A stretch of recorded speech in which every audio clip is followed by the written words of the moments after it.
వారు అన్యాయాన్ని ప్రశ్నిస్తారు, అరాచకం మీద గళమెత్తుతారు, గర్జిస్తారు. అలాగే అక్రమాన్ని నిలదీస్తారు, నిగ్గదీస్తారు. అందులో భాగంగానే వైకాపా అధినేత జగన్మోహన్ రెడ్డి ఇటీవల కాలంలో పర్యటనల పేరుతో ఆయన సృష్టిస్తున్నటువంటి గందరగోళం మీద వారు గళమెత్తారు. ఈ నేపథ్యంలోనే జగన్మోహన్ రెడ్డి టీం వారిని బెదిరించేటువంటి ప్రయత్నం చేస్తూ ఉంది. మేము అధికారంలోకి వస్తే మీ అంతు చూస్తామంటూ వారిని ఇబ్బంది పెట్టేటువంటి ప్రయత్నం అయితే చేస్తుంది. ఈ నేపథ్యంలోనే వారు మనతో ఉన్నారు. పొన్నవోలు సుధాకర్ రెడ్డి గారి వ్యాఖ్యల మీద వారి స్పందన ఏంటనేది మనం తెలుసుకుందాం. ప్రస్తుతం మనతో పాటున్నారు ప్రముఖ రాజకీయ విశ్లేషకులు అడుసుమల్లి శ్రీనివాసరావు గారు, అలాగే రాజేష్ అప్సాని గారు. వారితో మాట్లాడదాం. సార్ నమస్తే అండి. నమస్కారం. జగన్మోహన్ రెడ్డి ఇటీవల కాలంలో ఆయన చేస్తున్నటువంటి పర్యటనలు, ఆ పర్యటన తాలూకా గందరగోళం మీద మీరు ప్రశ్నించారు, ఆ అరాచకం మీద మీరు గలమెత్తారు. ఈ నేపథ్యంలో వారు గనక అధికారంలోకి వస్తే మీ అంతు చూస్తామంటూ మిమ్మల్ని పొన్నవోలు సుధాకర్ రెడ్డి బెదిరించేటువంటి ప్రయత్నం చేస్తున్నారు. దాని మీద మీ స్పందన ఏంటి సార్? అసలు ఇక్కడ యాక్చువల్గా పొన్నవోలు సుధాకర్ రెడ్డి గారు అంత సీరియస్గా స్పందించాల్సిన అవసరం ఉండదు మామూలుగా అయితే.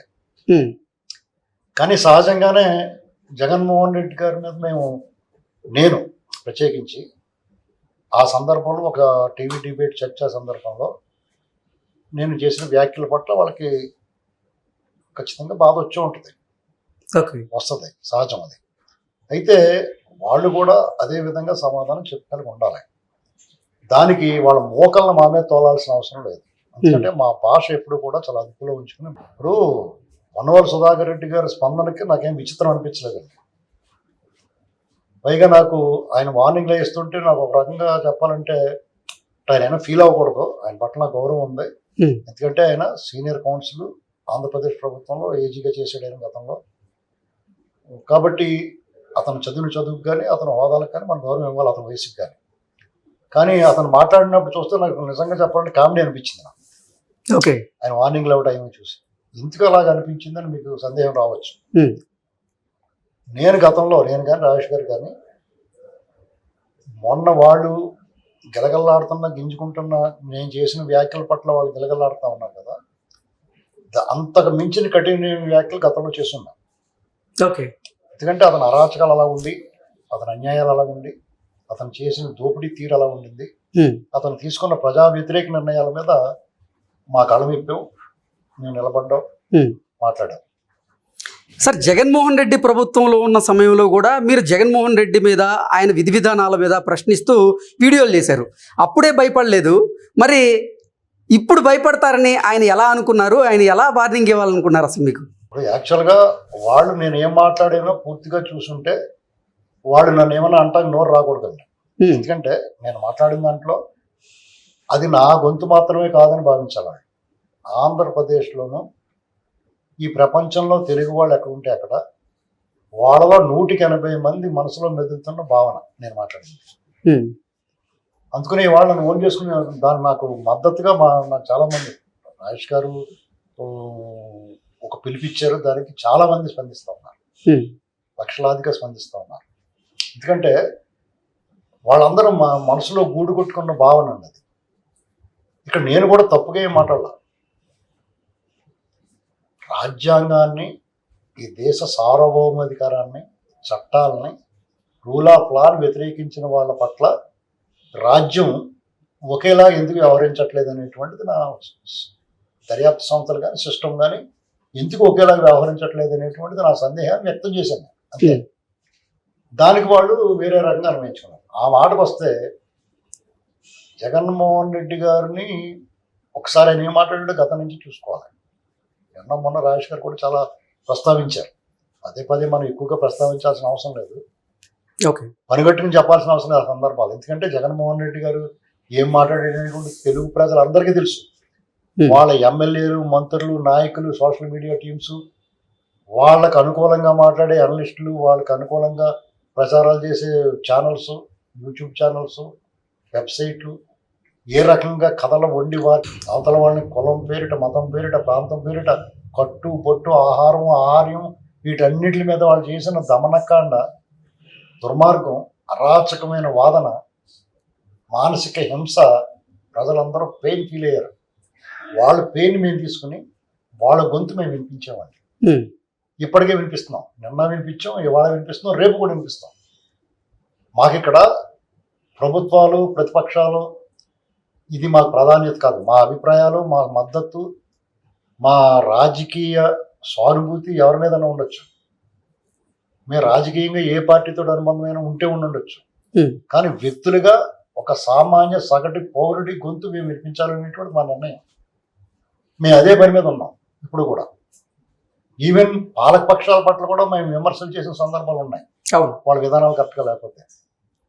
అది ఆ పాలపక్షమైనా ఈ పాలపక్షమైనా ఎక్కడైనా సరే దానికి వాళ్ళు కన్స్ట్రక్టివ్గా ఒకవేళ నేను మాట్లాడింది సరిగ్గా లేదనుకుంటే వాళ్ళకి కనిపిస్తే వాళ్ళకి పెయిన్ వస్తే మీరు మీ తీవ్ర అభ్యంతరాన్ని వ్యక్తం చేయొచ్చు, నా వ్యాఖ్యలను పూర్తిగా ఖండించవచ్చు, వివరణ కూడా మీడియా ముఖంగా అడగచ్చు, లేదంటే నాతో పాటు డిబేట్లో పాల్గొవచ్చు. ఉమ్, అంతేగాని మోకలను వదిలేసి బూతులు తిట్టిస్తే మేమైనా జడుస్తామా?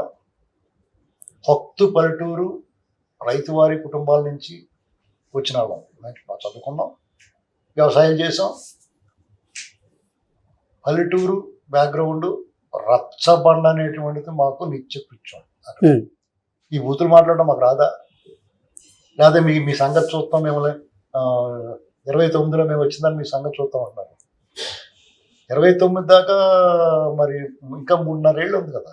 ఉమ్, ఈ 3.5 ఏళ్ళు మేము చేతులు ముడిచి కూర్చుంటాం. ఒకవేళ మీరు అలాంటి ప్రయత్నం చేస్తే అంటే మాకు ఏదన్నా కొత్త ఇది ఉమ్, ఇలాంటి ఎన్ని చూసుకుని దాటుకుని వచ్చి ఉంటామండి. ఎన్ని రకాలుగా మాటల దాడులు, భౌతిక దాడులను ఎదుర్కొని ఉంటాం మేము. ఇది మాకేమన్నా కొత్త? ఆ భయం ఉన్నవాడైతే ఇంట్లో దాక్కుండా కానీ బయటకు వచ్చి ఎందుకు మాట్లాడతాం? ఉమ్. ఆ భయం ఉంటే జగన్మోహన్ రెడ్డి ముఖ్యమంత్రిగా ఉన్న సమయంలోనే ఆయన మీద విమర్శిస్తూ జగన్మోహన్ రెడ్డి గారి ప్రభుత్వంలో ఎంత అరాచకం జరిగిందో ప్రజలందరికీ తెలుసు. ఉమ్, ఆ అరాచకానికి కొమ్ములు తిరిగిన వాళ్ళే మూలకు పోయి కూర్చున్నారు చాలా మంది, ముఖాలకు ముసుగేసుకున్నారు. ఉమ్, అవమానించట్లేదు, వాళ్ళ నేపథ్యం, వాళ్ళకున్న పరిస్థితులు అలాంటి టైంలో కూడా మేము డోంట్ కేర్ అన్నట్టు ఉన్నాం. ఇప్పటికీ కూడా డోంట్ కేర్ అన్నట్టు ఉంటాం. ఇక్కడ సమస్య ఏంటంటే నా ఆవేదన ఈ సమాజంలో జరుగుతుంది సిస్టంలో, మరి ఈ స్వాతంత్ర భారతదేశంలో సామాన్యుడికి దిక్కేవారు ఉమ్, దీన్ని ఎలా భరిస్తా చూస్తా ఊరుకోవాలి. రాబోయే తరాలు మీరు ఏం చెప్పదలుచుకున్నారు? ఎవరి పని వాళ్ళు చేయకుండా ఈ రకంగా ఇటువంటి అరాచకవాదికి, దోపిడీ దొంగలకి, ప్రజల సొమ్ము యథేచ్ఛగా కొల్లగొట్టేసిన వాళ్ళకి, ప్రజల ఆరోగ్యాలతో ఆడుకున్నప్పుడు జగన్మోహన్ రెడ్డి గారు వాళ్ళు మద్దతు ఇస్తున్నారు, కానీ వాళ్ళు ఎవరికి వాళ్ళు ఆత్మపరిశీలన చేసుకోవాలి. అతను ఎంత సొమ్ము అవినీతి ద్వారా దోపిడీ చేసినా ప్రజలు అంగీకరించి అతను గౌరవించి అతను ముఖ్యమంత్రి చేశారు.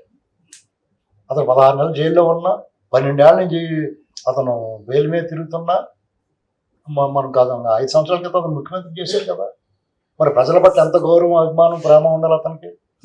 నాకు ఇంత ఇచ్చిన ప్రజలు నేను ఎదురు చేయాలనుకోవాలి కదా. తిరిగి అతను ఏం చేశాడు? తిరిగి మళ్ళీ దోపిడీ స్టార్ట్ చేశాడు. అంతకు ముందు కొల్లగొట్టిన దానికంటే 2 రెట్లు 3 రెట్లు కొల్లగొట్టేశాడు. అంతేకాకుండా నాసి రకం నకిలీ మద్యాన్ని సరఫరా చేసి ఎంతమంది, ఎన్ని కుటుంబాలను అనాథం చేసాడండి. ఎంతమంది చనిపోయారు, ఎంతమంది వాళ్ళ అనారోగ్యంతో లివర్లో కిడ్నీలు పాడైపోయి జీవోత్సవాల్లో బతుకుతున్నారండి. ఆత్మపరిశీలన చేసుకుంటే వాళ్ళ ఉసురు, వాళ్ళు గొంతు ఎవరు వినిపిస్తారు, వాళ్ళ ఆవేదనని ఎవరు షేర్ చేసుకుంటారండి? సిగ్గు లేకుండా మళ్ళా వచ్చి వార్నింగ్లు అయితే మూసు కూర్చోవాలా. మీరు ఎవడైనా సరే, నేనైనా ఇంకొకడైనా, మనం అన్నామంటే అనిపించుకోవడానికి సిద్ధంగా ఉండాలి, కొట్టేమంటే కొట్టించుకోవడానికి సిద్ధంగా ఉండాలి, దేనికైనా రెడీగా ఉండాలి. వాళ్ళు అంటాం, మేమంటాం, మీరు పడాలని అనుకుంటే కుదరదు, ఆపేయాలి, అన్నీ ఆపేయాలి మీరు. ఓకే. ఎందుకంటే మీకు అర్హత కోల్పోయారు. మీకు ప్రజలు రాజకీయంగా మిమ్మల్ని ఊడ్చావతలు పారేశారు, నైతికంగా మీకు అర్హత కోల్పోయారు. మీరు ఎవరిని ప్రశ్నించలేరు. మీరు జగన్మోహన్ రెడ్డి ప్రతిపక్ష నేతగా ఉన్నప్పుడే చంద్రబాబు నాయుడు గారిని కొట్టి చంపండి, కాల్చి చంపండి అని మాట్లాడాడు. ఆయన చావుని కోరుకున్నాడు, అతను మేము చావుని కోరుకోమండి. జగన్మోహన్ రెడ్డి ఘోరంగా ఓడిపోవాలి అని కోరుకున్నాం, ఓడిపోయాడు. సార్, అరాచకానికి వ్యతిరేకంగా గలమెత్తుతున్న వారి గొంతు నొక్కేయాలనే ప్రయత్నం జరుగుతోంది. మీ ఆత్మస్థైర్యం దెబ్బతీసేలాగా కొన్ని వ్యాఖ్యలు చేస్తున్నారు, ఇలా బెదిరింపులకు పాల్పడుతున్నారు కదా, ఏంటి మీకేమనిపిస్తుంది సార్ అసలు? ఇప్పుడు అదేనండి, ఇప్పుడు అతను మేము చావుని కోరుకోమండి, అతను ఘోరంగా ఓడిపోవాలని కోరుకున్నాం. అతను ఓడిపోతాడని కూడా చెప్పాము మేము. ఎలక్షన్ల ముందు కాదు మేము చెప్పింది, ఎలక్షన్లకు 3-4 ఏళ్ళు ముందు చెప్పాం మేము. ఘోరంగా ఓడిపోతారు. అతని వ్యవహార తీరు, అతని వ్యవహార శైలి, ప్రజా వ్యతిరేక నిర్ణయాలు చూసి ఇటువంటి వాడు ప్రజలు అంగీకరించిన అతను అరాచకం చూసి అని చెప్పాం. అతను మేము అనుకున్నట్టుగానే ఘోరంగా ఓడిపోయాడు. ఇప్పుడు మేమేం కోరుకుంటున్నాం అంటే అతను చేసిన తప్పులకు శిక్ష అనుభవించాలి, ఓకే, జైలుకి వెళ్ళాలి. ఇది మేము కోరుకునేది. అతను చనిపోవాలని కోరుకోండి మేము. అయితే వాళ్ళు దాన్ని మీరు అడిగినట్టుగా వాళ్ళు మా మీద బెదిరింపులు లేకపోతే వ్యక్తిత్వ హననం చేయడానికి ట్రై చేస్తా ఉన్నారు. We don't care just. ఎందుకంటే దాని లక్ష్యం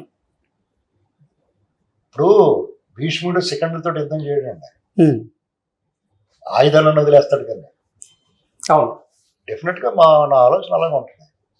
నువ్వు వీరుడితోటే యుద్ధం చేయాలా, దమ్ముగా మాట్లాడాలి. మీకు దమ్ము ఉంటే మాట్లాడాలా, అంతేగాని అందరూ దాక్కుని ఏమన్నా తీసుకొచ్చి ఆడుకొని కూర్చోబెట్టి మాట్లాడిస్తే నేను ఇవాళకి నేను మొన్న మాట్లాడిన మాటలు ఇవాళకి కట్టుకుంటున్నాను. నా ఆవేదన అర్థం చేసుకోండి ఎవడన్నా. ఈ సిస్టమ్ ఎలా పనిచేస్తే దర్యాప్తు సంస్థలు ఏం పీకుతున్నాయి, ఎందుకు వదిలేసారు, ఇతను ఏంటి స్పెషల్, ఇతను ఏమైనా జరి ఎంట్రీలు ఉన్నాయా? ఒక సామాన్యుడు తప్పు చేస్తే ఎలా వ్యవహరించాలో, ఇతను తప్పు చేస్తే ఎలా వ్యవహరించాలో రెండు ఒకలాగే ఉన్నాయా? ఇది దేశం ముఖ్యంగా తెలుగు ప్రజల మనసులో మెదులుతున్న ప్రశ్న ఇది. దీనికి సమాధానం చెప్పి ఫస్ట్ జగన్మోహన్ రెడ్డి వాళ్ళ గ్యాంగ్ చేసిన వ్యాఖ్యల పట్ల ఈ సిస్టమ్ ఎలా స్పందించింది దానికి సమాధానం చెప్పిన తర్వాత మాతో మాట్లాడమనండి.